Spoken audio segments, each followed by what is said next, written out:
प्रधानमंत्री नरेंद्र मोदी अपनी यात्रा के अंतिम चरण में 9 जुलाई यानी कल नामीबिया पहुंचेंगे। नामीबिया न सिर्फ चीतों के लिए बल्कि उसके पास दुर्लभ खनिज भी हैं।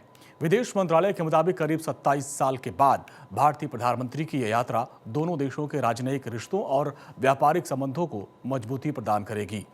भारत के नामीबिया के संबंध आज़ादी से भी पहले के हैं।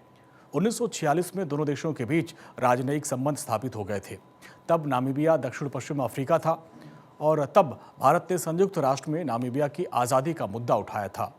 1990 में नामीबिया के आज़ाद होने के बाद भारत ने वहां अपना उच्चायोग की स्थापना की और नामीबिया ने 1994 में भारत में अपना उच्चायोग स्थापित किया। मोदी की ये पहली और किसी भारतीय प्रधानमंत्री की तीसरी नामीबिया यात्रा है।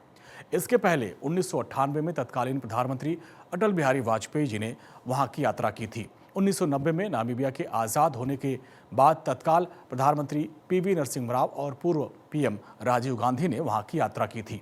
नामीबिया में इसी साल मार्च में हुए चुनाव में डा नेतुम्बो नंदी ने चुनाव जीता था। उनकी प्रधानमंत्री मोदी के साथ ये पहली द्विपक्षीय वार्ता होगी। वैश्विक दक्षिण के देशों को एक साथ लेकर चलने की भारत की रणनीति के तहत नामीबिया बहुत महत्वपूर्ण है।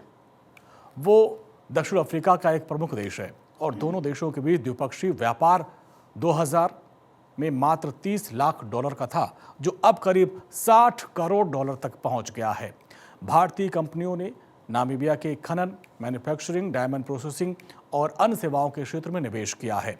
प्रधानमंत्री नरेंद्र मोदी की इस यात्रा के प्रमुख उद्देश्य क्या है, अब वो भी आपको बताते हैं।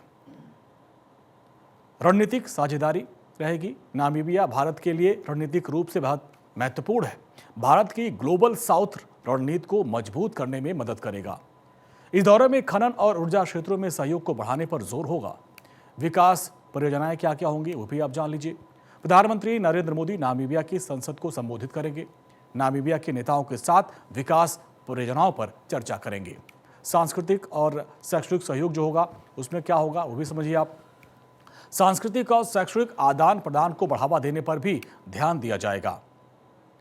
अपने 8 दिवसीय दौरे के दौरान प्रधानमंत्री नरेंद्र मोदी करीब 26,000 किलोमीटर का सफर तय कर चुके हैं और कुल 42,000 किलोमीटर से अधिक का सफर करेंगे। 5 देशों में जाकर प्रधानमंत्री नरेंद्र मोदी भारत की ग्लोबल पोजीशन को मजबूत कर रहे हैं और साथ ही दुनिया को संदेश देने की कोशिश कर रहे हैं कि आज की जियोपॉलिटिकल में भारत अहम रोल निभाने को पूरी तरीके से तैयार है।